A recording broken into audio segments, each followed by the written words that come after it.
welcome to the CastOFF. This is the show where two contestants compete by recasting your favorite actors in movies you love. I'm your host, Craig Price. We have got a great matchup for you tonight as we have two returning guests coming back from the show. From Metal Geeks Podcast, we have the beloved Cary Gordon. How are you, Cary? I'm good, sir. I'm here to defend my honor of losing again. Yes, sir. That's okay.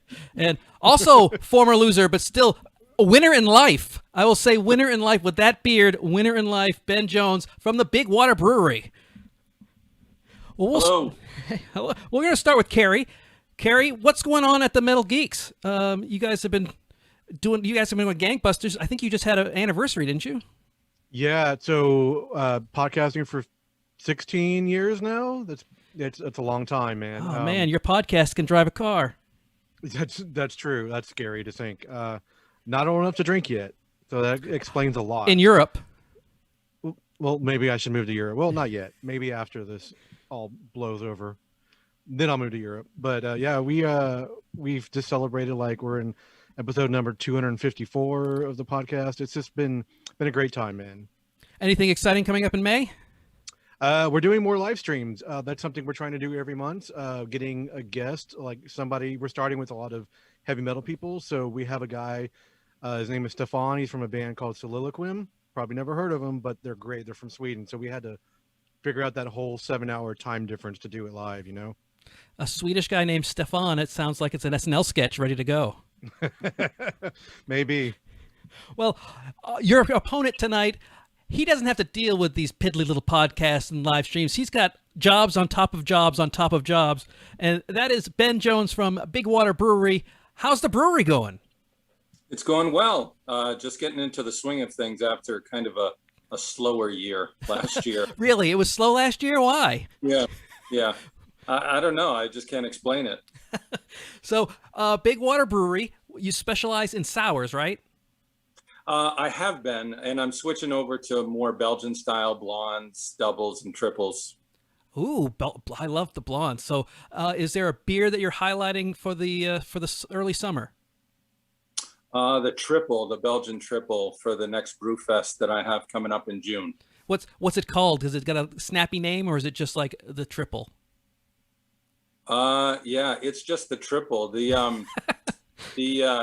There's a number 3, like a hand holding a 3 up that kind of distracts people from just letters and words and go more for pictures. Because that's one of the things when my wife and I go out to, we go to a lot of craft breweries and we like the cute little names they come up with. Like I know there was one for that there was a combination from all of the brewers in New England. It was the Concord, Q-U-E-R, but it was for Concord, New Hampshire, the Concord brew, combination brew or something like that. Yeah, I collaborated with that. Yeah, it was a good time. Well, about a year. Yeah, that's great. Because we'll start the show. I'm glad you guys are here. You're some of the toughest competitors we've got, and so let's start off with obviously the rules. And the rules are fairly simple. They have not changed since we last saw you guys in December and maybe January. Cary, did you make it to the next round? I did not. So it's been way to rub it in.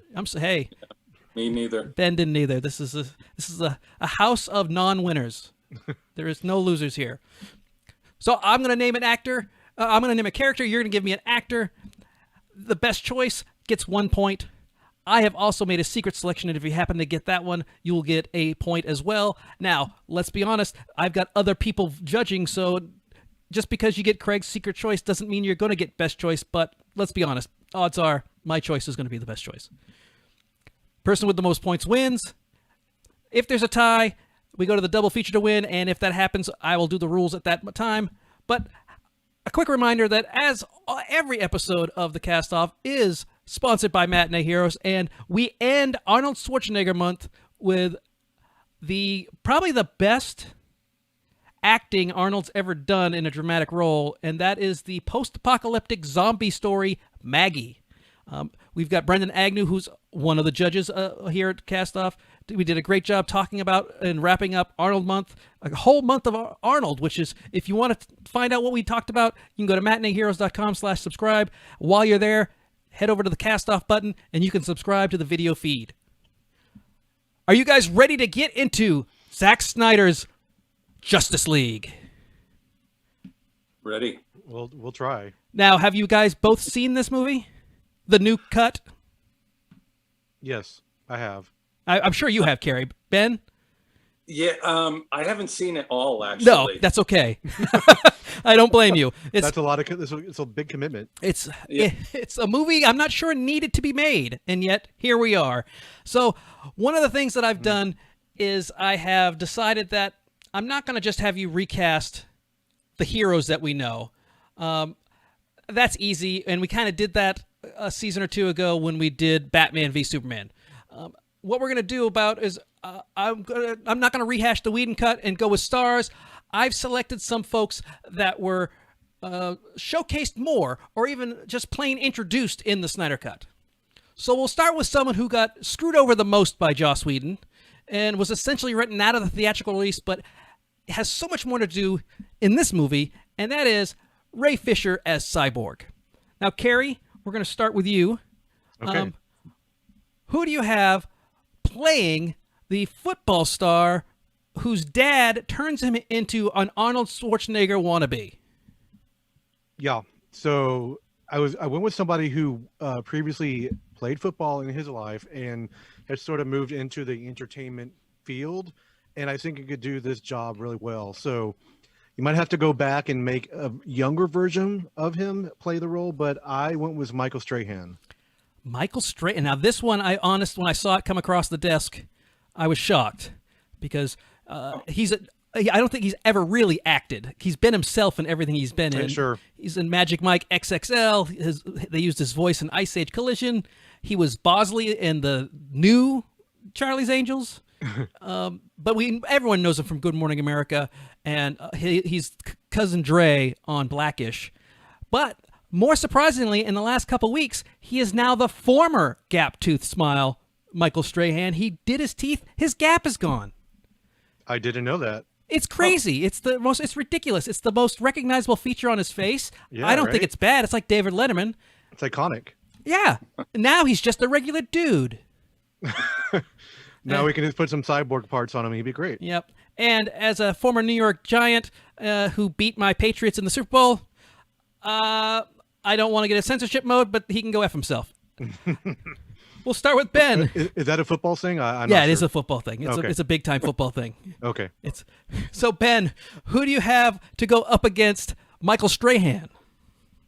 I went with John Boyega as Ray Fisher. Nice. As Cyborg, yeah, nice. What did you like about John Boyega? I liked him in the Star Wars movies, and I think he's kind of versatile. He could just do it. So I think what really showed me, I saw an episode of the Graham Norton show with him in it, and it just seemed like he could do whatever he sets his mind to. Oh, so. Yeah. Graham Norton's amazing as an interviewer because he gets these folks to act stupid, but in a natural way. Like you're like, yeah, that's how they are when you're at a party with them, even though it's not. Yeah. So John Boyega, known for being a traitor, as we all saw in the Star Wars sequels, but the man can act, and as we saw in Detroit and The Circle, and especially his debut, Attack the Block, which is a really great movie. I know my cohort, Alan Cerny, just loves Attack the Block. Yeah. So we have Cyborg, played by Michael Strahan. John Boyega. I would say we have quite a spectrum of acting talent on display. Not because I don't know what Michael Strahan can do in a real role. I went with John Washington, also a former football player. It's true. Just not as good as Strahan. So, yeah, I don't think he was Defensive Player of the Year in his league. The judges decided, well, you got to go with John Boyega. I mean, it's a multi-million-dollar. I agree on that one. Yeah, we're spending, well, in this case, we're spending an extra $70 million. We want someone we know can act. Well, now we get to someone who's not my favorite Flash, but quirky Ezra Miller. For someone who can move real fast, all his scenes in this was very slow and took far too long. I don't know why the Flash slow-mo, if they took slow-mo out, the movie would be half as long. And that scene that he has with Iris West, she doesn't know him. Get your hands off her. Ben, who do you have playing the Flash? You know, he's really funny with his quips, but he was a pretty unknown actor, and despite that, I chose a pretty well-known actor. I thought of the quips and somebody that can really handle himself, and I chose Ryan Reynolds. Well, there you go, the Green Lantern, Ryan Reynolds. Absolutely.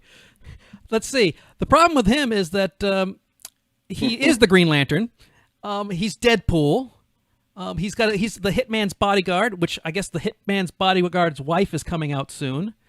More importantly, though, he and I have something in common. We are both Hugh Jackman's nemesis. Hugh Jackman and I have had a feud going back for years, as has Ryan Reynolds. I haven't looked at the records, but I think mine is longer than Ryan Reynolds and Hugh Jackman's. So another guy who can go F himself, Michael Strahan and Hugh Jackman. Cary. Yeah. Who do you have playing the Flash?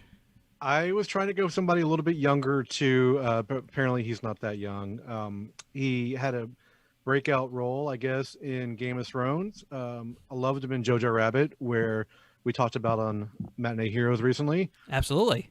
I went with Alfie Allen. Allen. His last name is the same as the Flash, so. Yeah, that's how it works. That's exactly how it works. You know, here's the thing. He is Sniveling Greyjoy, a.k.a. Reek. He was in John Wick. He was in Game of Thrones, Jojo Rabbit. As a child, he was in Elizabeth. And, of course, he got his start as Agent Cody Banks 2, Destination London. Who could forget that one? No, Oscar-worthy.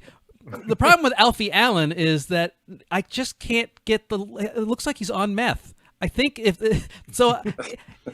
the Flash running fast because he's on drugs, or is it because he's a metahuman? Apparently, I mean, you want him to look like that, right? I guess. He always, poor guy, he's got that look to him. We've got Ryan Reynolds, who already in the DC universe as Green Lantern, who they would not allow in Justice League. So this is a nice little backdoor way to get him in, is by getting rid of Ezra Miller. Alfie Allen. I went with George McKay, and if you don't know the name George McKay, he is the young man from 1917 who spent the entire one shot running through the European countryside. Oh. And the judges decided to make this a tie game and give Cary the point with Alfie Allen. I think the last name Allen is what swayed them. Yeah. And I also obvious choice. I also think Ryan Reynolds already is Green Lantern, and I think the judges might have. Yeah. But I don't know why. I would have. That doesn't mean anything. Anyways, next we get to Joe Morton playing Silas Stone, and when you have someone like Joe Morton playing Silas Stone, you don't cut his scenes down to nothing. But Joss Whedon said, "Who needs him?" And well, this movie did. I'm glad to see his part expanded in the Justice League because Joe Morton's always been a top-notch talent. Yeah. And underserved. So I thought he was a waste of time in the theatrical cut, but much better in the Snyder cut. So, Cary, who do you have playing the father who turns his own son into a human cyborg, hopefully to keep him alive because his wife is dead, Yep. His son might be dead, he just can't let go? I went with somebody that proved himself on a couple of TV series that he cared a lot for his son when The Walking Dead hit. I chose Lenny James. Now, Lenny James, this is great. Lenny is a wonderful guy. He always plays smart, capable people, even if they're not good people. He was in Blade Runner, Sahara. He's one of the main people in Fear the Walking Dead, but he got his start on the regular Walking Dead. Yep. And Snatch was one of those great Guy Ritchie movies, but let's be honest, Lockout was garbage. It was. I wasn't a big fan of Lockout. It wasn't his fault. But yeah, Lenny James is great. Ben? I mean, he proved himself that he did it for his kid in when the zombies hit. So why not doing for his son? Absolutely. Like I said, always play someone you believe is smart and capable and get the job done, even if he's a bad guy.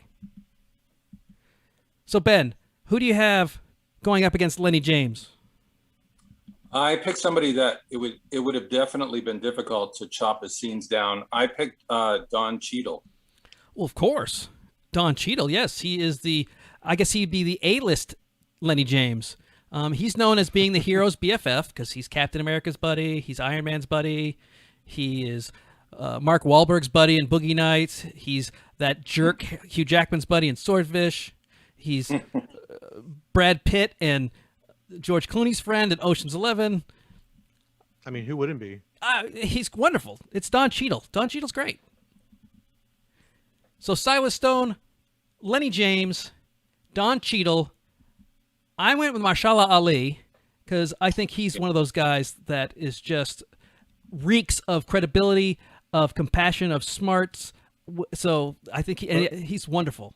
But Mahershala is going to be Blade soon, so I don't know if he can. Yeah, but that's in the DC Marvel. You can do that. That's true. That's not a problem. Well, the judges decided Don Cheadle. You can't deny the Don. And that brings us to Commissioner Gordon. Say what you will about Zack Snyder's direction. I'm not a huge fan of that, but his casting, with the exception of Eisenberg as Lex Luthor, has always been on point. Gal Gadot, home run. Henry Cavill, home run. Ben Affleck, I love Ben Affleck as Batfleck. And J.K. Simmons as Commissioner Gordon was perfect. So, Ben, who are you going to have playing the least capable commissioner ever? Because he doesn't understand that Bruce Wayne is Batman, even though he looks him directly in the face constantly with that chin. So when I first came up with an idea, it was first I was thinking of William H. Macy, and then I started rewatching the Boondock Saints, and I thought, oh my God, Willem Dafoe, which is a major blunder because he makes a cameo as Aquaman's dad or something. Yeah, father. Yeah. That's okay. That's not a blunder. But I still think that Willem Dafoe would make a good Commissioner Gordon. Sure. One of the rules here at Matinee Heroes is throughout all time and space, doesn't matter if he's already in the movie as something else, I think he would have been a better Commissioner Gordon. But yeah, he's super creepy all the time. I've met him in person in New York. Really nice guy. But he still looks creepy in person too. But a sweetheart, Boondock Saints, Spider-Man, John Carter. I loved him in Shadow of the Vampire, which, if you've not seen that movie about the making of Nosferatu in 1920-something. Was it Max Schreck or something? Yeah, it was. He's super creepy and awesome in that as well. So that leaves Cary. Who do you have playing the Commissioner? Well, first of all, I have to say no relation. I'm not related to the guy, not related to Commissioner Gordon. So, are you sure? Have you 23'd Mead? I've heard the joke my entire life. I'm pretty sure. I was looking for somebody that, even though Commissioner Gordon in this film didn't get a lot of screen time, barely any, I was looking for somebody that could really chew the scenery, really stand out against everybody else in the shots. I went with Christoph Waltz. Absolutely. It was hard finding these guys with mustaches, I'll tell you. Wow. Did you Photoshop that? I did not. I'm not that good at Photoshop, but he's always an intelligent schemer, and he can play the good intelligent schemer in like Django Unchained, but he's also known for being the bad schemer, like in Inglourious Basterds and Spectre. I guess he's Blofeld in the new ones. And then, of course, he kind of was like a sweet old tinker in Alita Battle Angel, so he can do almost anything. And two-time Oscar winner, so we've got that going for him. We've got Willem Dafoe, Christoph Waltz. I went with Jeffrey Dean Morgan, my go-to authoritative guy. I think he's great. And he was actually on my short list for that. It's his mustache. He's got a glorious mustache. Mm-hmm. Ben's got a glorious beard, but Jeffrey Dean Morgan's got a glorious mustache. The judges conferred, and we're just alternating here. This is getting close. It's 2-2 as Christoph Waltz wins again. He's got two Oscars and a cast-off victory. I'm sure he's going to put that on the resume. Can't wait to see that acceptance speech. Well, we talked about casting, and this one is a bit controversial, and I'm not sure what he's even doing in the movie. I'm not a big fan of that epilogue scene. Mm-hmm. But love him or hate him, Jared Leto as the Joker had people talking. So as we go in, Cary, this is an iconic role. It does things to people. When they become the Joker, they go off the rails, as Leto has. Heath Ledger had issues. Jack Nicholson, he was crazy beforehand. Who do you have playing the Joker? So again, in real life, no relation to this guy, and I know he's been in a DC Universe film playing a different character, but that's okay. I think this guy, he's a phenomenal. He really puts his all into every role that he plays. I chose Joseph Gordon-Levitt. JGL. Yes, a super talented guy. Always plays the young, handsome second guy. He's never the first guy. He's always the young, handsome second guy. And even when he's the first handsome guy, you don't buy it because he's too young. He was in that movie about him being a jet pilot, and on Amazon. I didn't buy it because he was in Looper, Inception, The Dark Knight Rises. All of those you can find at matineeheroes.com. So head over to the archives and listen to our episodes about that. He can do dramatic with 50-50, and he was just in The Trial of Chicago 7, where he plays another young, handsome, second-in-command district attorney. Always number 2, JGL. So then we'll go with... Oh, I got the thing here. There we go. I always have at least one glitch every show. Got to have one. It's not a show without a glitch. Ben, who do you got? During that epilogue, all I heard when Jared Leto was talking was Jim Cary. That's and yeah, so I went with him. We all know him from Batman Forever as the Riddler, which is if the Joker actually told jokes, I guess, is the Riddler. He was recently in Sonic the Hedgehog, which I have not seen, but he played a villain there. We all know him from Dumb and Dumber and Ace Ventura, talking out of his butt in Pet Detective. And he does all these. He does Joe Biden impressions, but he's done impressions of so many people. In his Jeff Goldblum from Earth Girls Are Easy is amazing. If you ever hear him tell stories about it, it's quite an accurate one. So we have Joseph Gordon-Levitt, Jim Carrey. I went with Willem Dafoe, who all people have wanted him to be the Joker for a long time. In fact, there's a lot of pictures on the internet where they've done the makeup, and he looks fantastic as the Joker. Huh. But we went with JGL. We went with the young, exciting young guy, because I think Jim Carrey might have been a little too goofy for that role, though he has moved into far more dramatic. Yeah, Kidding was amazing. Well, he's been great in like Eternal Sunshine for the Spotless Mind and things like that. The Majestic. Pretty decent too. Yeah. He's in The Truman Show, was a comedy but / drama. Well, another character thrown in for no particular reason, like the Joker, is Martian Manhunter, played by Harry Lennox. Don't know why he's there. He pretends to be Martha at one time, Martha Kent. He then, at the very end, goes to see Ben Affleck, Bruce Wayne, just to say hello. I don't understand. Maybe you can give me some insight. But Ben, who knows? Who do you have playing the Martian Manhunter? I was thinking of Harry Lennox's voice and how it's very distinctive, and I thought of Lawrence Fishburne. Oh yeah, his voice. He has a current gap tooth smile. He's smart enough to know not to cover that gap up. But absolutely, we all know him from The Matrix. He's John Wick Chapter 3 with his good friend Keanu. He even was in the Marvel Cinematic Universe in Ant-Man and the Wasp. Cary, Lawrence Fishburne, sir. Beat that. I will try. I chose somebody that's maybe not well known. He's on a new show that just came out this season called Resident Alien with Alan Tudyk. He plays the sheriff on the show. He's a great actor. He's really funny. He has a distinctive vocal delivery. His name is Corey Reynolds. Now, Corey Reynolds, I know from The Closer. He was when he was younger. Oh. So he's been around for a while. But also, he's also a Tony Award nominated and a big-time musical theater guy. He was in Selma, Straight Outta Compton, like I said, The Closer, and then where you said Resident Alien. And how is that show? That show is great. He beatboxes on that show, so there you go. Well, it's There's got Alan that talent. Tudyk. You can't beat He's Alan got Tudyk. Alan Tudyk. It's amazing. Yeah.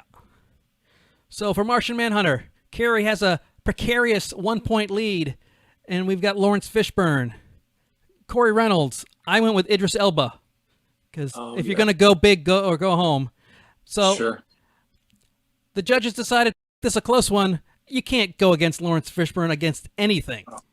He could play Urkel, and if you said, we're going to hire Lawrence Fishburne, you're like, yes, I will watch that. Did he do that? Yes, he did. Well, now we finally get to someone who was totally cut from the theatrical release and then had to endure a super slow-mo, non-consensual groping from The Flash. That is Kiersey Clemons as Iris West, who, let's be honest, at least they eventually get married, so it's not so bad. But that's a hell of a way to introduce somebody is I groped this girl in slow motion and stole a hot dog. That is a story to tell the grandkids.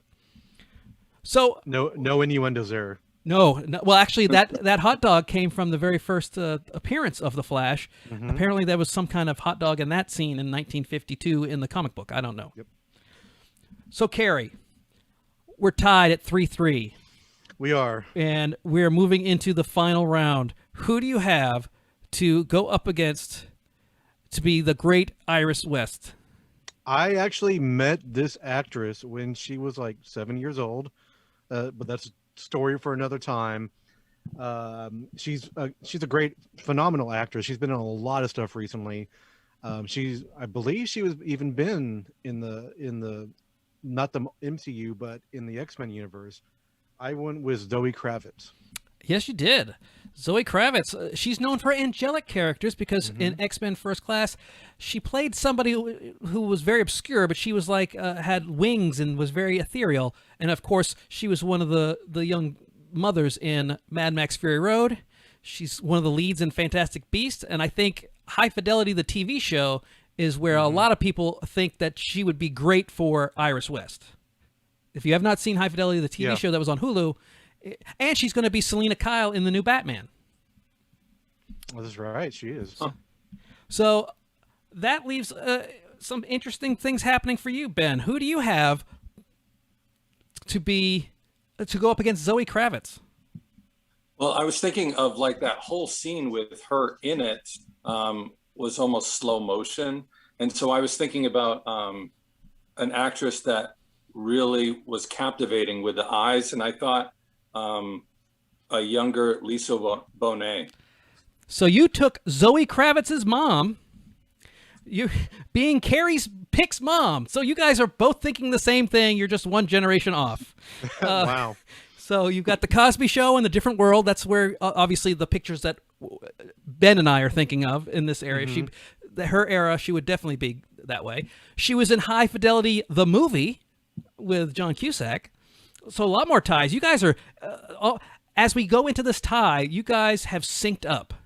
And I've always said that when you get enough people to cast at the same time, their cycles will sync up. And you guys have cycled up.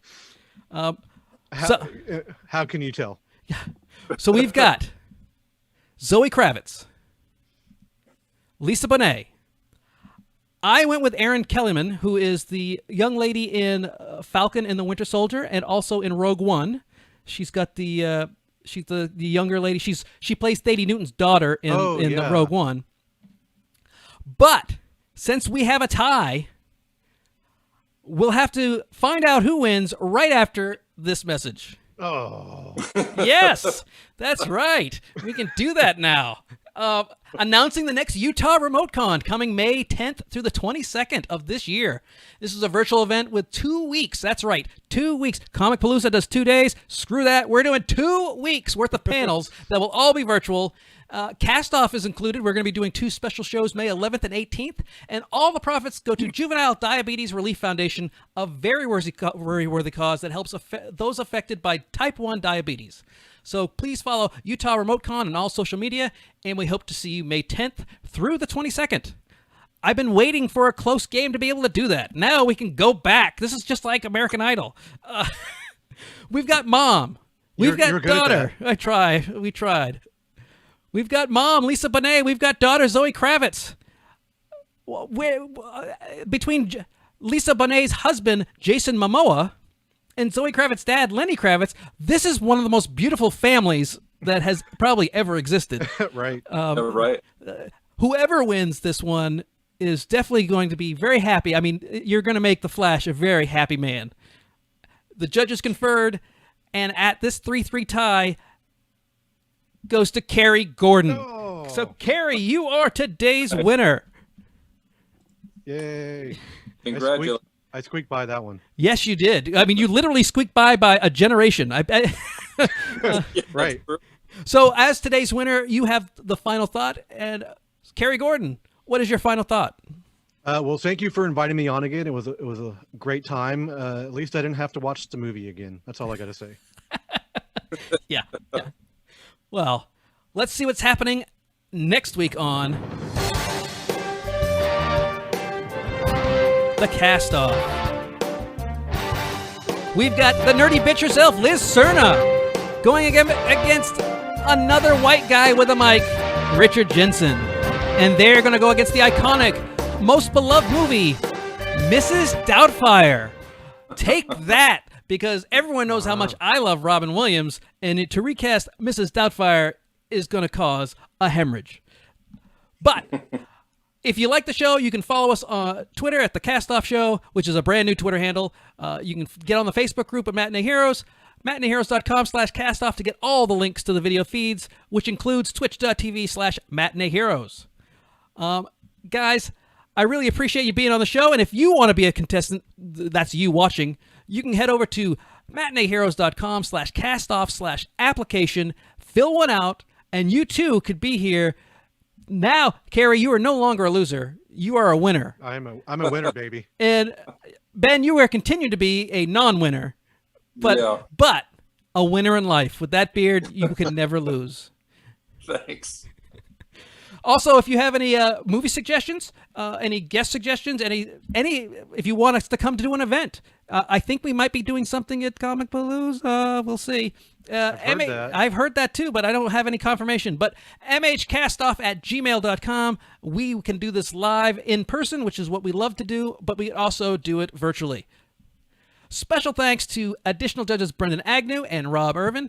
Brendan Agnew, you will hear this week on the show as we talk Maggie. And Rob Irvin, last week's winner.